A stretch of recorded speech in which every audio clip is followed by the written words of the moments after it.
If you've been feeling overwhelmed with anxiety lately, try listening to a guided meditation on the Meditation for Anxiety podcast. Meditation is a proven, natural way to help you calm down and dissolve stress so you can feel lighter and happier. So subscribe for free today to the Meditation for Anxiety podcast by searching for Meditation for Anxiety on your favorite podcast player.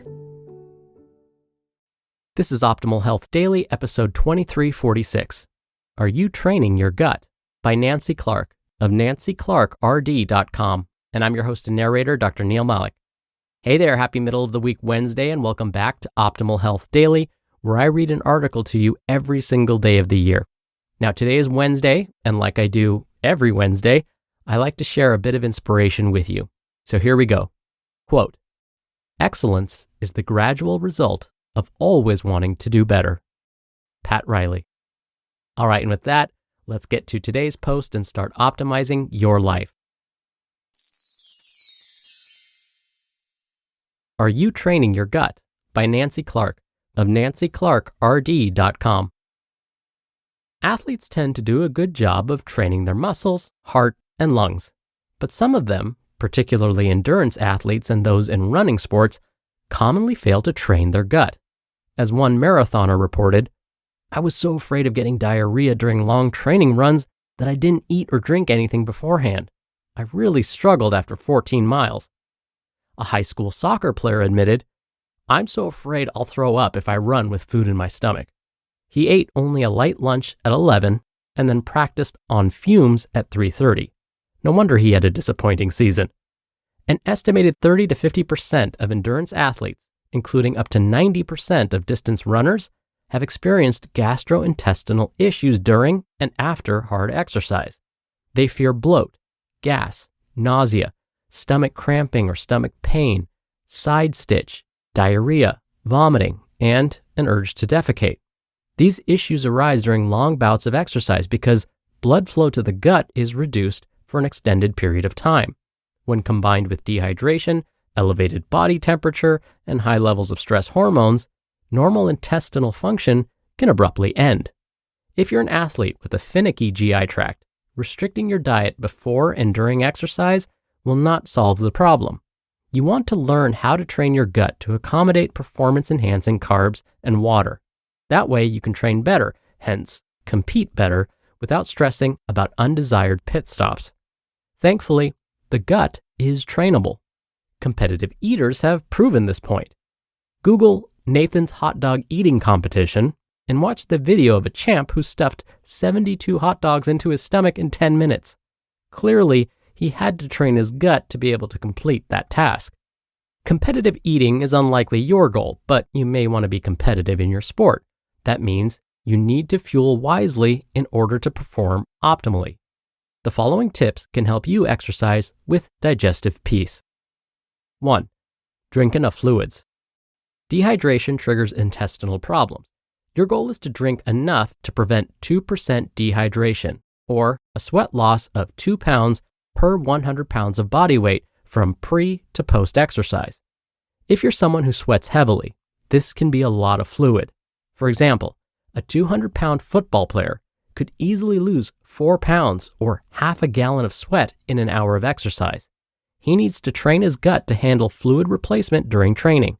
He could need as much as 12 to 16 ounces every 15 minutes during a 2-hour practice. 2. Feeling full and bloated during exercise indicates fluids and foods have not emptied from the stomach.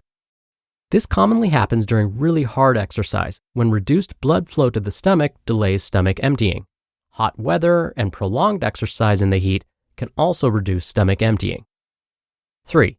You want to dilute highly concentrated carbs like gels, so be sure to drink enough water during exercise, for example, 16 ounces of water per 100 calories of gel. This will help speed up gastric emptying. 4. If you plan to eat peanut butter on a bagel before you compete, you want to routinely eat that before important training sessions. This helps train your gut to accommodate fat, which is sustained energy, as well as carbs, which supplies quick energy. 5.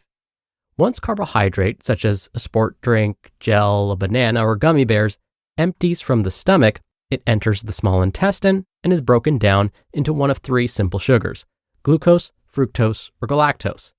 These sugars need taxi cabs to get transported out of the intestine and into the bloodstream. 6. Too many gels or chomps without enough transporters can lead to diarrhea. By training with your race day carbs, you can increase the number of transporters. 7.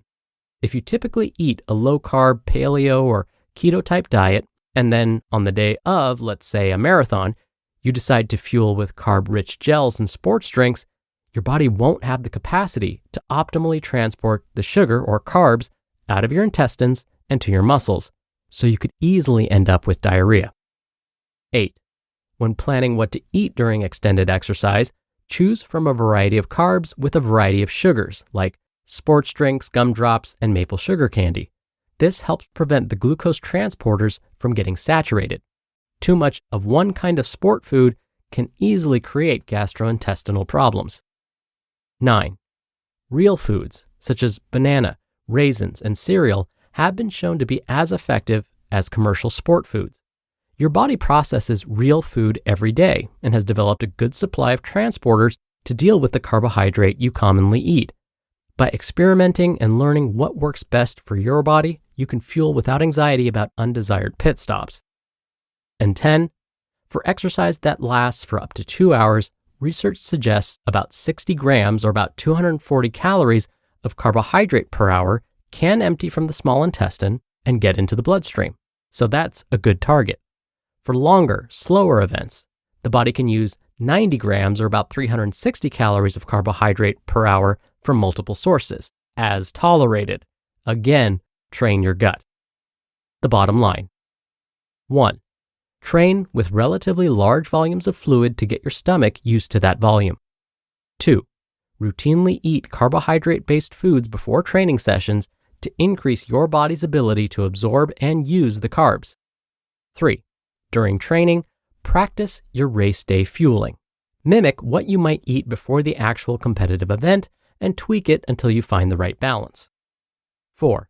If you're concerned about diarrhea, in addition to preventing dehydration, limit your fiber intake for a few days pre-event, meaning fewer whole grains, fruits, and veggies.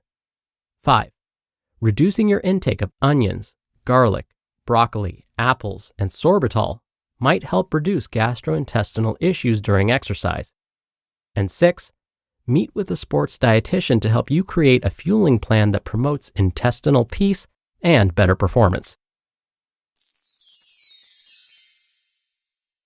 You just listened to the post titled, "Are You Training Your Gut?" by Nancy Clark of nancyclarkrd.com.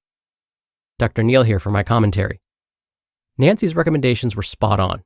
I want to go into a bit more detail about the fifth item she mentioned when discussing the bottom line. Nancy said that it may be helpful to reduce our consumption of onions, garlic, broccoli, apples, and sorbitol to help reduce issues during exercise. Sorbitol is a type of sugar alcohol. Now, it's not harmful in itself. In fact, it has been recognized as safe for consumption. But some may be sensitive to it, and most experience gastrointestinal distress when sorbitol and other sugar alcohols are consumed in quantities of 50 grams per day or more. So, where might we find sorbitol and other sugar alcohols, and how would we get above that 50 grams per day? Well, you'll often find them as sugar substitutes in sugar-free gums and candies, but you might also find them in other sugar-free foods too. So be sure to check the nutrition facts label and ingredients list for these sugar alcohols, and this is especially true if you tend to turn to those sugar-free gums and candies. All right. That's another episode of Optimal Health Daily. Thank you so much for listening every day. Thank you for sharing this show with others. It's for that reason we've been able to keep this show going. So thank you again for doing that. I hope you have a great rest of your day, and I'll see you back here tomorrow where your optimal life awaits.